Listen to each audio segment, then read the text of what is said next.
దేవునామానికి మహిమ కలుగును గాక. హల్లెలూయా. ఈ సమయంలో దేవుని వాక్యాన్ని మనం నేర్చుకుందాం. ప్రియమైన దేవుని బిడ్డలారా, ఈరోజు మనం చదివినటువంటి వాక్యము కీర్తన గ్రంథము 23వ కీర్తన మొదటి మాట మనం ఈరోజు నేర్చుకోబోతూ ఉన్నాం. కీర్తన గ్రంథం 23 మొదటి వచనాన్ని మనం చదువుదాం. యెహోవా నా కాపరి, నాకు లేమి కలుగదు. యెహోవా నా కాపరి, నాకు లేమి కలుగదు. చిన్న ప్రార్థన చేసుకొని ఈ వాక్యాన్ని మనం ధ్యానించుకుందాం. మహాగణుడా, పరిశుద్ధుడా, ప్రేమగల తండ్రి, గొప్ప దేవా, నీకు వందనాలయ్యా. ఈరోజు నీ మాటలు నేర్చుకుంటుండగా నా తండ్రి వినగలిగిన చెవులు, గ్రహించగలిగినటువంటి మనస్సు మాకు దయచేయమని, నీ మాటల్లో ఉన్న భావము మాకు తెలియపరచమని, ఈ మాటల చేత మేము ఆదరించబడినట్లు, ఈ మాటల చేత మేము బలపరచబడినట్లు, నీ వాక్యము చేత నాయన మేము దీవించబడినట్లు సహాయం చేయమని కోరుకుంటూ, మీరే మహిమా ఘనత ప్రభావాలు పొందుకోమని యేసు పరిశుద్ధ నామములో ఈ ప్రార్థన మనల్ని అడుగుతున్నాము తండ్రి. Amen, amen. అందరికీ వందనాలండి. మరి యెహోవా నా కాపరి, నాకు లేమి కలుగదు. ఇంగ్లీష్లో ఈ మాటని ఏ విధంగా రాశారంటే, the lord is my shepherd, I shall not want అని రాసుందనమాట. ఇక్కడ దేవుడు మనకి కాపరిగా ఉన్నాడు అని అనట్లేదు, మనకి కాపరిగా ఉన్నాడు అనట్లేదు దావీదు ఈ రచనలు రాస్తూ ఆయన ఒక గొర్రెల కాపరిగా ఉన్నాడు కాబట్టి గొర్రెలను ఏ విధంగా కాయాలో, ఏ విధంగా మేపాలో, ఏ విధంగా వాటిని చూసుకోవాలో, ఏ విధంగా రక్షించుకోవాలో ఇవన్నీ తెలిసినటువంటి దావీదు తన జీవితంలో నుండి నేర్చుకున్నటువంటి మాటలను పాట రూపంలో రాసినటువంటి కీర్తన ఇది. తన జీవితంలో నేర్చుకున్న మాటల్ని పాట రూపంలో రాసినటువంటి కీర్తన. ఈ కీర్తనలో ఉన్నటువంటి భావం ఏంటంటే, యెహోవా నా కాపరి, నాకు లేమి కలగదు అంటే దేవుడు నాకు కాపరిగా ఉన్నాడు కాబట్టి ఇక నాకు ఎటువంటి కొదువ లేదు. దేని గురించి నేను ఆలోచించాల్సినటువంటి అవసరత లేదు అని దావీదు ఈ మాట ద్వారా మనతో ఈరోజు దావీదు రాసినటువంటి ఆ మాటలు పరిశుద్ధాత్మ ప్రేరణతో రాయబడ్డాయి కాబట్టి ఆ మాటలు ఇప్పటికీ కూడా మన జీవితాల్లో అన్వయించబడుతూ ఉన్నాయి. ప్రియమైన దేవుని బిడ్డలారా, ఇక్కడ దేవుడు కాపరిగా ఉన్నాడు. ఎవరికి? దేవుడు దావీదుకు కాపరిగా ఉన్నాడు. అందుకనే ఆయన చెబుతున్నటువంటి మాట ఏంటంటే, నాకు లేమి లేదు, లేమి కలగదు. అంటే దేవుడు కాపరిగా ఉన్నటువంటి కుటుంబాలకైనా సరే, దేవుడు కాపరిగా ఉన్నటువంటి వ్యక్తిగత జీవితాలకైనా సరే వాళ్ళకి ఎటువంటి లేమి ఉండదు, కలగదు అని చెబుతుంది వాక్యం. కాబట్టి ఇక్కడ యెహోవా అనే మాటకు అర్థం ఏంటంటే, నేను ఉన్నవాడను, నేను ఉన్నాను, నేను మీతో ఉన్నాను అని చెబుతుంది దేవుని వాక్యం. దావీదు దేవుణ్ణి అర్థం చేసుకుంది ఏంటంటే, ఆయన నాతో ఉన్నాడు, ఆయన నాతో ఉన్నాడు, నాకు భయము లేదు, ఆయన నాతో ఉన్నాడు, నాకు ఎటువంటి కొదువా లేదు అని చెబుతూ ఉన్నాడు. అంటే యెహోవా అంటే ఉన్నవాడు అని అర్థం. ఏమండి? కాపరి అంటే కాచేవాడు, సంరక్షించేవాడు. ఏమండి? ఒక సలహా ఇచ్చేవాడు. కాపరి అంటే ఆయన దారి చూపించేవాడు, చూసుకునేవాడు, అన్ని విధాలా చూసుకునేవాడు అని అర్థం వస్తూ ఉంది. ప్రియమైన దేవుని బిడ్డలారా, కాపరి చూడండి, కాపరి అంటే జీతానికి కాపరులుగా ఉండేవాళ్ళు ఉంటారు, సొంత గొర్రెలను కాసుకునే కాపరులు ఉంటారు, జీతానికి పెట్టుకున్న కాపర్లు వారి ప్రవర్తన ఒకలాగుంటుంది. తన మందను కాసుకునేటువంటి కాపర్లకు ఒక రీతి అయినటువంటి జీవితం ఉంటుంది. దావీదు రాసినటువంటి ఈ కీర్తనలో ఉన్న భావం చాలా గొప్పది ప్రియమైన దేవుని బిడ్డలారా. యేసు ప్రభు వారి గురించి ఆయన చక్కటి వర్ణన ఈ కీర్తనలో రాశాడు. ఆయన యేసు ప్రభు వారిని ఆయన చూడలేదు. యేసు ప్రభు వారు వస్తారని ఆయనకు తెలుసు, అంటే మెస్సయ్య పుడతాడని తెలుసు. కానీ ఆయన ఎలా ఉంటాడో, ఆయన ఏ విధంగా మన కోసం మరణమవుతాడో, ఆయన ఏ విధంగా మరణాన్ని జయిస్తాడో, ఈ విషయాలన్నీ దావీదుకి చూడలే దావీదు. కానీ చూడకపోయినా కూడా పరిశుద్ధాత్మ దేవుడు ఆయనకు బయలుపరిచాడు ఈ విషయాలన్నీ కూడా. అర్థమవుతుందండి? కాపరి అని చెబుతున్నాడు. అందుకనే యోహాను సువార్త 10వ అధ్యాయం 11వ వచనంలో రాయబడిన మాట ఏంటో తెలుసా? నేను మంచి కాపరిని అంటున్నాడు యేసు ప్రభువు. నేను గొర్రెల కోసం ప్రాణం పెడతాను అంటున్నాడు ఆయన. ఏమండి, ఒకసారి చదవండి. యోహాను సువార్త 10వ అధ్యాయం 11వ వచనం, నేను గొర్రెలకు మంచి కాపరిని. మంచి కాపరి గొర్రెల కోసం తన ప్రాణాన్ని పెడతాడు. చూడండి, గొర్రెల కోసం మంచి కాపరి ఏం చేస్తారంట? ప్రాణాన్ని పెడతాడు. జీతగాడు గొర్రెల కాపరి కాలేడు. కనుక గొర్రెలు తనవి కానందున తోడేలు వచ్చుట చూసి గొర్రెలను విడిచిపెట్టి పారిపోవును. చూడండి, ఇక్కడ మంచి కాపరికి జీతగాడికి ఉన్నటువంటి తేడాను చెబుతూ ఉన్నాడు. యేసు ప్రభు వారు మంచి కాపరి అని చెబుతున్న వాక్యం. మంచి కాపరి అంటే ఆయనలో ఎటువంటి చెడు లేదు. ఆయన మంచి మార్గంలో నడిపిస్తాడు. ప్రియమైన దేవుని బిడ్డలారా, గొర్రెలను ఏ మార్గంలో నడిపిస్తాడు? మంచి మార్గంలో నడిపిస్తాడు. చూడండి, ఇక్కడ కాపరికి గొర్రెలకు ఉన్న సంబంధాన్ని ఇక్కడ చెబుతూ ఉన్నాడు. మంచి కాపరి గొర్రెలను ఏం చేస్తాడు? మంచిగా మేపుతాడు. మంచి విషయాలను వాటికి చూసుకుంటాడు. వాటి మీదకి ఎటువంటి తెగులు రాకుండా కాపాడుకుంటూ ఉంటాడు. ఎటువంటి జంతువులు కూడా తినివేయకుండా కాపాడుకుంటూ ఉంటాడు. ఎప్పుడైనా సరే చూడండి, ఏ గేదెలు కాసే కాపరి కానీ మేకలు కాసే కాపరి కానీ వాటికి వెనకాల నడుస్తారు. కానీ గొర్రెలు కాసే కాపరి ఎప్పుడు కూడా గొర్రెల ముందుగా నడుస్తాడు. గొర్రెలకి ముందుగా నడుస్తాడు. ఎందుకంటే ముందు ఆయన నిలబడతాడు ఏ విషయానికైనా, గొర్రెలకు ఇబ్బంది కలగకుండా. ఏమండి, గొర్రెలు కాసే వాళ్ళని చూడండి, ఇటుపక్క ఉంటారు, అటుపక్క ఉంటారు, ఎదర పక్క ఉంటారు. కాబట్టి యేసు ప్రభు వారు అంటున్నాడు, మంచి కాపరిని నేను మీకోసము ప్రాణం పెడుతున్నానని చెబుతూ ఉన్నాడు. ప్రాణం పెడతాడు ఆయన.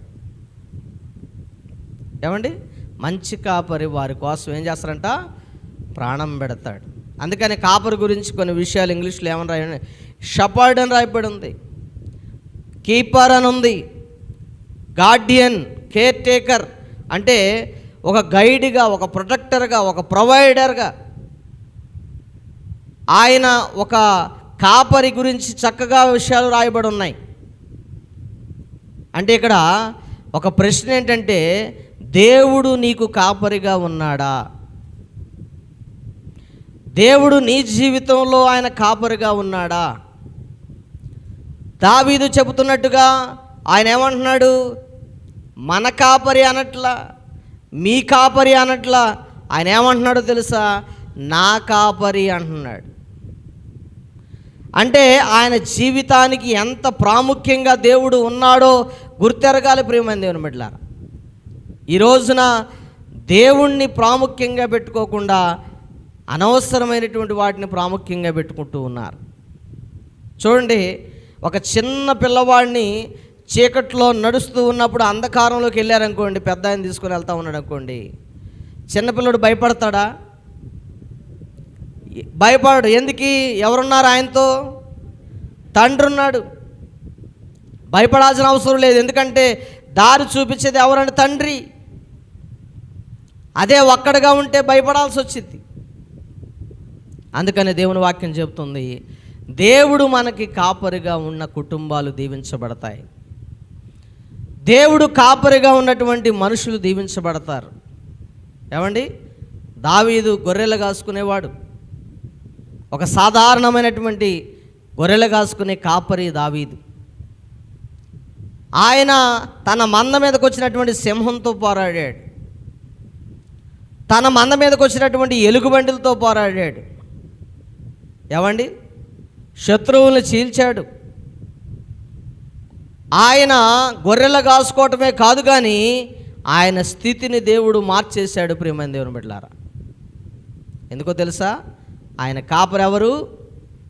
ఉన్నవాడు, యెహోవా ఉన్నవాడు. ఆయన యేసుప్రభు వారి గురించి చెప్పబడుతుంది. యేసుప్రభు వారు కూడా ఉన్నవాడు. ఆయన మంచి కాపరి, ప్రధాన కాపరి, ప్రేమ కాపరి, నిత్యం ఉండే కాపరి. ఆయన మనతో ఉంటే ఆయన కాపరిగా ఉన్నటువంటి కుటుంబాలు దీవించబడతాయి. ఈ రోజున చాలామందికి ఆయన కాపరిగా లేడు. విశ్వాస జీవితంలో ఉన్నప్పటికీ వారి కుటుంబాల్లో కాపరిగా లేడు ఆయన. ఎందుకు లేడంటే ఈ రోజున జనాలు లోకం మీద చూపించే ఆశ కంటే దేవుని మీద చూపించే ఆశ తక్కువ. అందుకే మనం ఎదగట్లే, అందుకే మనం ఆశీర్వదించబడలేదు, అందుకే మన జీవితాలు ఇలాగ ఉన్నాయి. ప్రియమైన దేవుని బిడ్డలారా, రెండో మాట ఏమంటున్నాడంటే లేమి కలగదు. ఏం కలగదంట? లేమి కలగదు. ఫిలిప్పీ పత్రిక 4వ అధ్యాయము 19వ వచనాన్ని మనం చదివితే కనుక, కాగా దేవుడు తన ఐశ్వర్యము చొప్పున క్రీస్తు యేసునందు మహిమలో మీ ప్రతి అవసరమును తీర్చును. మళ్ళీ ఒకసారి చదవండి ఆ మాట. కాగా దేవుడు తన ఐశ్వర్యము చొప్పున క్రీస్తు యేసునందు మహిమలో మీ ప్రతి అవసరత తీర్చును. దేవుని స్తోత్రం, హల్లెలూయా. దేవుడు మనకి లేమి కలగనీయుడు. ప్రతి అవసరతలో ఆయన సహాయం చేస్తాడు. శారీరకమైన విషయాల్లో అవసరత దేవుడు సహాయం చేస్తాడు. ఆత్మీయమైన విషయంలో దేవుడు మనకి సహాయం చేస్తాడు. ఒక గొర్రెలకు కాపరి ఏ విధంగా ప్రతినిత్యము కాపాడుతూ అవి కడుపుతో ఉన్నప్పుడు, పిల్లలను కంటున్నప్పుడు, జబ్బును పడినప్పుడు, బాధలో ఉన్నప్పుడు, కష్టంలో ఉన్నప్పుడు వాటిని ఎలాగా ఆయన భరిస్తాడో, మోస్తాడో, వాటిని సంరక్షిస్తాడో, అదే రీతిగా దేవుడు కూడా మనకి లేమిలో తోడుగా అలా ఉంటాడు. ప్రియమైన దేవుని బిడ్డలారా, ఏమండి, ఆయన చూడండి, ఆయన నమ్మిన పిల్లలు లేమిలో ఉన్నట్టుగా ఎక్కడా మనం చూడం. నిజంగా ఆయన కాపరిగా ఉన్న పిల్లలు ఎక్కడా కూడా లేమిలో ఉన్నట్టుగా చూడలేం. ఎందుకంటే లేమిలో ఉన్నట్టుగా ఉంటారు కానీ ప్రతి అవసరము తీర్చబడుద్ది. గమనించండి, మేము పరిచర్య కోసం ప్రాంతానికి వెళ్ళిపోయాం, సత్తుపల్లి ప్రాంతానికి. 6 సంవత్సరాలు అయిపోతుంది. ఏమండి, ఏ లేమి లేదు, ఏ కరువు లేదు. ఎప్పుడు నిత్యం మా కుటుంబంలో ఇతరులకి ఆహ్వానం, ఇతరులకి భోజనం పెట్టగలిగిన వాడిగా దేవుడు ఉంచాడు. కానీ ఏనాడు కూడా ఆయన పస్తులు ఉంచలేదు మమ్మల్ని, ఏనాడు కూడా ఆయన కరువులో ఉంచలేదు మమ్మల్ని. కారణం ఏంటో తెలుసా? ఆయన నా కాపరిగా ఉన్నాడు. ఎలా ఉన్నాడు? ఆయన నా కాపరిగా ఉన్నాడు. అందుకే నన్ను వదల్లా, కష్టంలో వదల్లా, బాధలో వదల్లా, జబ్బులో వదల్లా, అనారోగ్య పరిస్థితుల్లో వదలలేదు. ఆయన నన్ను కాపాడుతూ ఉన్నాడు, నా కుటుంబాన్ని కాపాడుతూ ఉన్నాడు. ఈరోజు నేను లేచాను అంటే ఆయన కృపే. ఈరోజు మా ఫ్యామిలీ అంతా ఇలా ఉన్నామంటే ఆయన కృపే. దేవుని సన్నిధికి నడిపించబడుతున్నామంటే ఆయన కృపే. ఏమండి, దేవుని కాపుదల లేకపోతే మనం జీవించలేం. అందుకనే ఆయన అంటున్నాడు, ఆత్మీయమైనటువంటి విషయంలో కానీ, శారీరకమైన విషయంలో కానీ, కుటుంబపరమైన విషయంలో కానీ, దేని విషయంలో అయినా కూడా ఏ లేమీ లేదు. చాలామంది అంటారు, ప్రార్థన చేస్తున్నా కానీ మాకేం రావట్లేదండి అయ్య గారు, దేవుని సన్నిధికి వస్తున్నాం కానీ మాకు కరువే, దేవుని సన్నిధికి వస్తున్నాం కానీ మాకు అన్నిట్లో బాధలే, కష్టాలే అని చెబుతూ ఉంటారు. ఎందుకంటే ఆయన నీకు కాపరిగా లేడుగా. దేవుడు నీకు కాపరిగా ఉంటే ఈ సమస్యలు రావు. దేవుడు నీకు కాపరిగా ఉంటే ఆయన అన్నీ కూడా ప్రతి అవసరాన్ని బట్టి నీకు సమకూర్చుకుంటూ వస్తాడు. ఏమండి, నాకు ఒక ఆయన కలిశాడు, సింగరేణిలో చేసే ఆయన. రోజుకి ఆయనకి 3,000 రూపాయలు వస్తాయి అంట. ఎన్ని వేలు వస్తాయి? నెల మొత్తం మీద ఎంత వస్తాయి? 90,000 వస్తాయి. ఎంతండి? 90,000 వస్తాయి.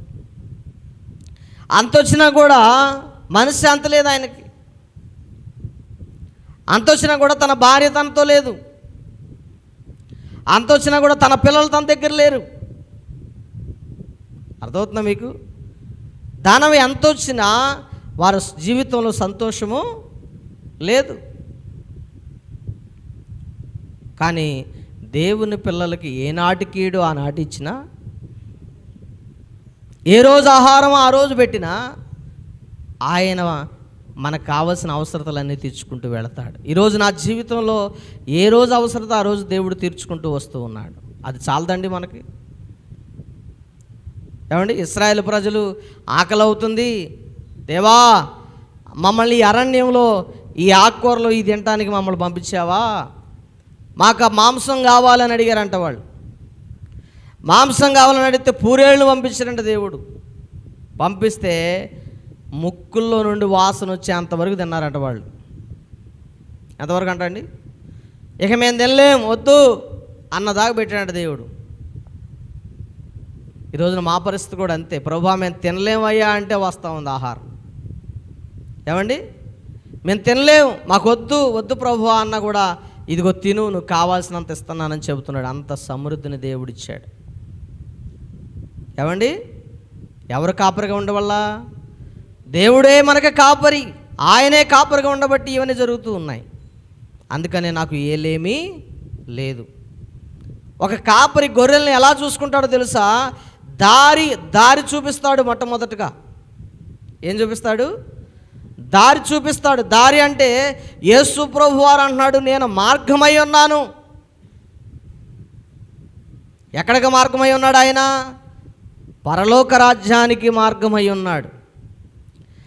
నీతిమంతులకు మార్గమై ఉన్నాడు. నీతిని అనుసరించే వారికి మార్గమై ఉన్నాడు. ఏ జాతిలో వారైనా, ఏ కుటుంబం వారైనా, ఏ ప్రజల్లో నుండి వచ్చిన వారైనా, ఎవరైనా సరే వారికి నీతిని అనుసరించే వారందరికీ దేవుడై ఉన్నాడు ఆయన. అర్థమవుతుందండి? ఏమై ఉన్నాడు ఆయన?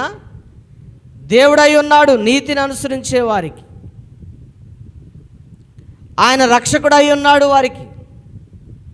అందుకనే ఏ జాతి, మతము, కులము దీంట్లో సంబంధం లేదు. ప్రియమైన దేవుని బిడ్డలారా, అందరికీ ఆయన ప్రభు అయి ఉన్నాడు. అందరికీ కాపరి అయి ఉన్నాడు ఆయన. కాబట్టి ఆయన మనల్ని ప్రమాదాల నుండి కాపాడుతాడు. ఏమండి, ఆయన మనకి సరైనటువంటి ఆహారాన్ని ఇస్తాడు. ఇశ్రాయేలు ప్రజలు బయటకు వచ్చిన తర్వాత ఏమండి, వారికి ఆహారం కొదువు ఉందా? నీళ్లు కొదువైనయా?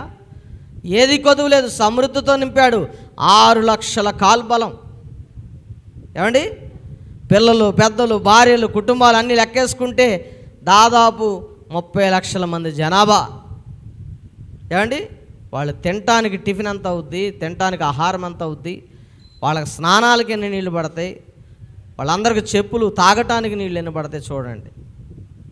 అంతమందిని పోషించుకుంటూ నడిపించాడు దేవుడు కానాను దేశాన్ని. ఏమండి, ఆయన మరి చూడండి పోషకుడుగా ఉన్నాడు, సంరక్షకుడుగా ఉన్నాడు. వాళ్ళకి ఎండ దెబ్బ తగలకుండా, ఏమండి ఎండ దెబ్బ తగలకుండా ఏం కాపుదలేశాడు? మేఘాన్ని అడ్డుగా పెట్టాడు. రాత్రులు కరెంట్ లేదని ఇబ్బంది పడతా ఉంటే ఎలుగును, అగ్ని స్తంభాలు నిలబెట్టాడంట వాళ్ళు నడవటానికి.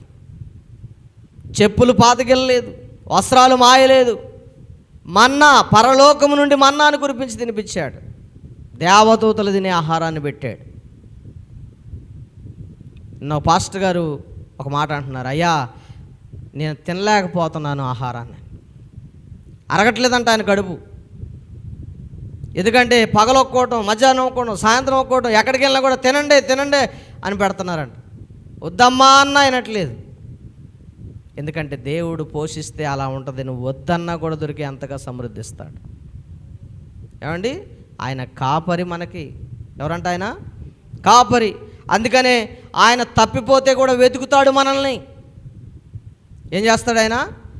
తప్పిపోతే వెతికే దేవుడు ఆయన. మనల్ని దారి తప్పినప్పుడు ఆ దారి నుండి, తప్పిపోయినటువంటి జీవితంలో నుండి మరలా తీసుకొచ్చి లైన్లో పెట్టగలిగిన వాడు ఆయన. అందుకనే ఈ పాట నిజంగా గొర్రెల గొప్ప కాపరి అనే పాట రాశారు. ఆ పాట ఎంత గొప్పగా ఉంటుందో తెలుసా? అందుకనే దేవుని వాక్యం చెబుతుంది ఇక్కడ, యెహోవా నా కాపరి, నాకు లేమి కలగదు. ప్రతి విశ్వాస జీవితంలో ఈ నిశ్చయిత ఉండాలి. దేవుని కాపరిగా ఉన్న నా కుటుంబంలో ఏలేముండదని నిశ్చయిత కలిగి ఉండాలి. ఎప్పుడు లేదు లేదు అని ఏడవకూడదు. మనం దేవుడిస్తాడు అని నమ్మాలి. మనం ఏం చేయాలంట? దేవుడు ఐశ్వర్యం చొప్పున, క్రీస్తు యేసు యొక్క ఐశ్వర్యము చొప్పున ప్రతి అవసరత మనకు తీరుస్తూ ఉన్నాడు. ఏం కావాలి? బట్టలు లేవా? మంచి బట్టలు ఇస్తూ ఉన్నాడు. ఆహారం లేదా? ఆహారం ఇస్తూ ఉన్నాడు. నీళ్ళు లేవా? నీళ్ళు ఇస్తున్నాడు. మంచి ఇల్లు లేదా? ఇల్లు ఇస్తున్నాడు. అన్నీ సమకూరుస్తున్నాడు. కానీ దేవుని మర్చిపోతున్నారు జనాలు. ఏమండి? అందుకనే ఆయన మనకు ఒక మంచి కాపరిగా ఉన్నాడు. I am the good shepherd, నేను ఒక మంచి కాపరిని అంటున్నాడు ఆయన. చూడండి, హెబ్రీ పత్రిక 13వ అధ్యాయము 20వ వచనాన్ని ఒకసారి మనం చదువుదాం. గొర్రెల గొప్ప కాపరి అయిన యేసు మన ప్రభువును నిత్యమైన నిబంధన సంబంధులకు రక్తమును బట్టి ఆ మృతుల్లో నుండి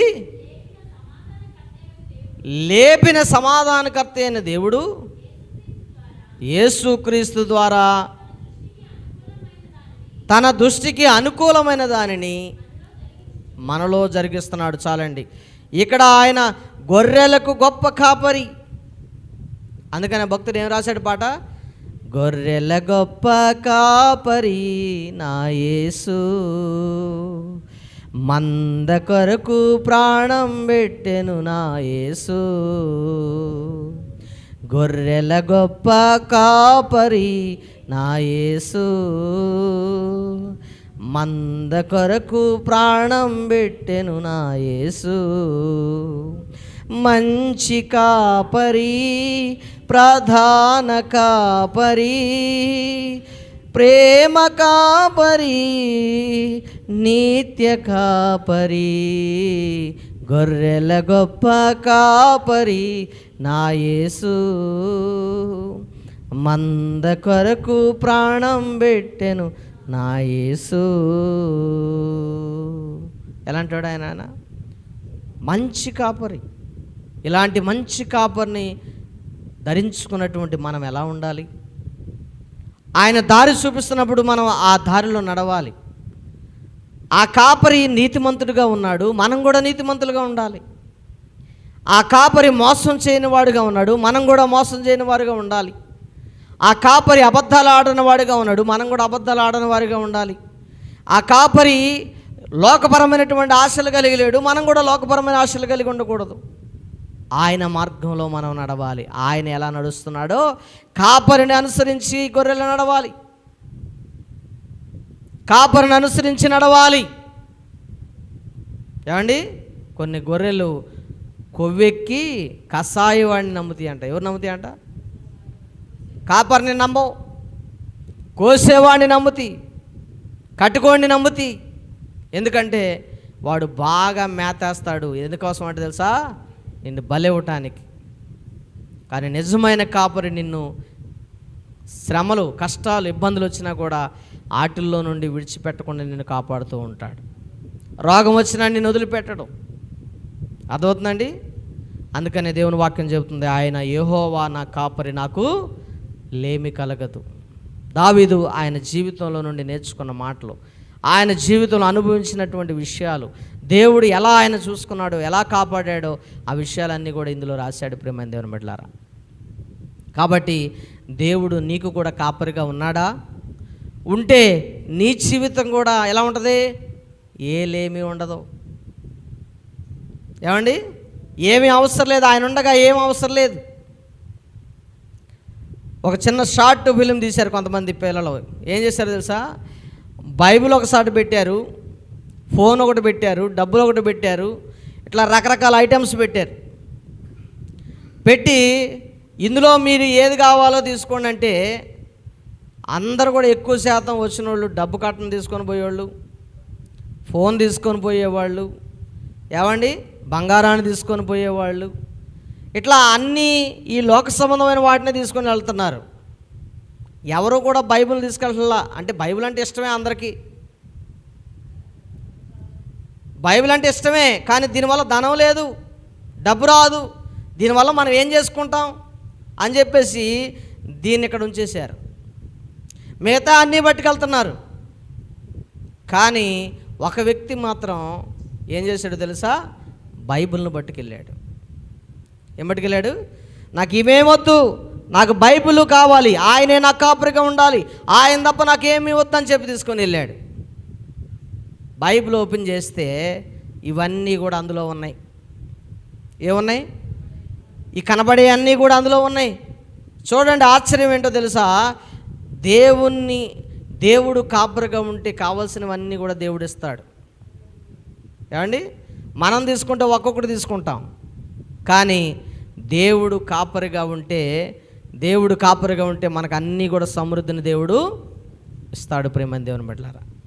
కాబట్టి దేవుడు నీకు కాపరిగా ఉన్నాడో లేదో ఒకసారి పరీక్షించుకో. దేవుని స్వరాన్ని నువ్వు వింటున్నావో లేదో ఒకసారి పరిశీలించుకో. కాపరి స్వరాన్ని వింటున్నావో లేదో పరిశీలించుకో. దేవుడు నిన్ను ఆయన పరీక్షిస్తున్నాడో, కాపాడుతున్నాడో లేదో అని పరీక్షించుకో. దేవుడు నాకు కాపుదలగా ఉన్నాడా, దేవుడు నాతోనే ఉన్నాడా, నాలోనే ఉన్నాడా అని ఒకసారి నువ్వు ఆలోచించుకో. అప్పుడు నీ జీవితాన్ని ఆయన బాగు చేస్తాడు. ప్రియమైన దేవుని బిడ్డలారా, దేవుడు నీకున్న అప్పులు కానీ, బాధలు కానీ, కష్టములు కానీ, ఏదైనా కానీ అవన్నీ తొలగించాలంటే ఆయన కాపరిగా నీకుంటేనే జరిగిద్ది. ఏమండి? ఎవరు కాపరిగా ఉండాలి? దేవుడు కాపరిగా ఉండాలి. అందుకనే ఉన్నవాడైనటువంటి దేవుడు, మంచి కాపరైన దేవుడు, ప్రధాన కాపరి అయిన దేవుడు ఆయన మనతో ఉంటే మనకి ఎటువంటి కరువు, ఎటువంటి కష్టం, ఎటువంటి బాధ వచ్చినా కూడా వాటిని మనం ఏం చేయగలుగుతామంటే వాటిని జయించగలుగుతాం ప్రియమైన దేవుని బిడ్డలారా. అందుకనే దేవుని వాక్యం చెబుతుంది, ఏ లేమి కలగదంట, ఏ కరువు ఉండదంట ప్రియమైన దేవుని బిడ్డలారా. ఎక్కడన్నా కూడా మంచి భోజనం. ఒక సేవకులు అంటున్నారు రాత్ర, నేను ఒక వాక్యం వింటా ఉన్నప్పుడు ఆయన అంటున్నాడు, నన్ను రాజులు తినే భోజనం కంటే శ్రేష్టమైన భోజనాన్ని తింటున్నాడు అంట ఆయన. రాజులు తినే భోజనం కంటే శ్రేష్టమైన భోజనం తింటున్నాడంట. ఏమండి? ఎంత గొప్పవాడండి నా దేవుడు. దావీదు గొర్రెల కాపురిగా ఉన్నటువంటి ఆయన ఎక్కడ తీసుకెళ్ళి కూర్చోబెట్టాడు తెలుసా? రాజు స్థానంలో కూర్చోబెట్టాడు. ఎక్కడ కూర్చోబెట్టాడు? గొర్రెలను సంరక్షించే ఒక వ్యక్తిని ఎక్కడ తీసుకెళ్ళి పెట్టాడు? ప్రజలను కాపాడిన సంరక్షించే ప్రదేశాన్ని తీసుకెళ్ళి పెట్టాడు రాజుగా. మరి నీ జీవితం అలా గొప్పగా ఉండాలని నువ్వు కోరుకోవట్లేదా? ఆయనతో ఉంటే గొప్పగా ఉంటాం, ఆయన నీతో ఉంటే గొప్పగా ఉంటాం. కాబట్టి మన జీవితాల్లో ఆయన ఉండాలని, ఆయనే మనకి కాపరిగా ఉండాలని మనం ప్రార్థన చేద్దాం. దేవుడి మాటలు దీవించునుగాక. ఈ మాటలు నీ జీవితాన్ని మారుస్తాయి. ఈ మాటలు నీ జీవితానికి అవసరం. ఈ మాటలు నీ జీవితంలో గొప్ప కార్యాలు చేస్తాయి. ప్రార్థన చేసుకుందాం. దేవుడి మాటలు దీవించి ఆశీర్వదించునుగాక. ప్రియమైన దేవుని బిడ్డలారా, ప్రార్థన చేసుకుందాం. కళ్ళు మూసుకుందాం. పరిశుద్ధుడా, నీకు వందనాలయ్యా. జీవం కలిగిన దేవా, గొప్పవాడా, మంచి కాపరి, ప్రధాన కాపరి, ప్రేమ కాపరి, నిత్యమైన కాపరి, ఒక మంచి దారి చూపించే కాపరివయ్యా నువ్వు. చీకట్లో నడిచేవారిని, అంధకారంలో నడిచేవారిని వెలుగులోకి నడిపించే దేవుడు అయ్యా నీవు. అయ్యా, ఎంతోమంది నాయన ప్రభువా తెలియని స్థితిలో నశించిపోతున్న కుటుంబాలను మీరు జ్ఞాపకం చేసుకోండి. వారికి కాపరిగా మీరు ఉండండి ప్రభువా. దావీదు అంటున్నాడు, నా కాపరి నాకు లేమి కలగదు అంటున్నాడు. నేను అంటున్నానయ్యా, నా కాపరి నాకు లేమి కలగదని. ప్రతి ఒక్కరు కూడా ఆ నిశ్చయత ఉండుటకు సహాయం చేయమని ప్రార్థన చేస్తూ ఉన్నాం. దేవుని బిడ్డలైన వారందరినీ మీరు జ్ఞాపకం చేసుకోండి. ప్రతి ఒక్కరితో మీరు మాట్లాడారని నేను నమ్ముచూ ఉన్నాను. ప్రతి ఒక్కరి హృదయాన్ని మీరు తాకారని నేను నమ్ముచూ ఉన్నాను. అయ్యా, ప్రతి ఒక్కరి జీవితంలో మీరు ఒక కాపరిగా ఉండాలని నేను కోరుకుంటున్నాను. వారి సమస్యల్లో ఉన్నారా, బాధల్లో ఉన్నారా, కష్టంలో ఉన్నారా, శ్రమలో ఉన్నారా, ఇబ్బందులు ఎదుర్కొంటున్నారా? అయితే మీరుంటే ఏ కొదువ ఉండదు ప్రభువా. కాబట్టి అట్టి కృపను మీరు దయచేయండి. ఈ వాక్యం విన్నటువంటి ప్రజలందరికీ మీరు దీవెన దయచేయమని, మీరే మహిమ పొందుకోమని, ప్రతి ఒక్కరిని కూడా మీరే కాపరిగా కాపాడమని, సంరక్షించమని మా ప్రభువును రక్షకుడైన యేసుక్రీస్తు నామములో ఈ ప్రార్థన మనల్ని అడుగుతున్నాము తండ్రి. Amen, amen. అందరికీ వందనాలండి. దేవుడు మిమ్మల్ని దీవించునుగాక. మరి దేవుని వాక్యం చేత బలపరచబడుతున్నట్లయితే మీరు మా ఛానల్ని సబ్స్క్రైబ్ చేయండి, షేర్ చేయండి, అనేకులకి ఆశీర్వాదకరంగా పంపించండి. మీ అందరి కొరకు మేము ప్రార్థన చేస్తూ ఉన్నాం. మమ్మల్ని ఫాలో అవుతున్న వారందరి కొరకు మేము ప్రార్థన చేస్తూ ఉన్నాం. దేవుడు మిమ్మల్ని అందరినీ, మీ కుటుంబాలను దీవించునుగాక. ఆమెన్.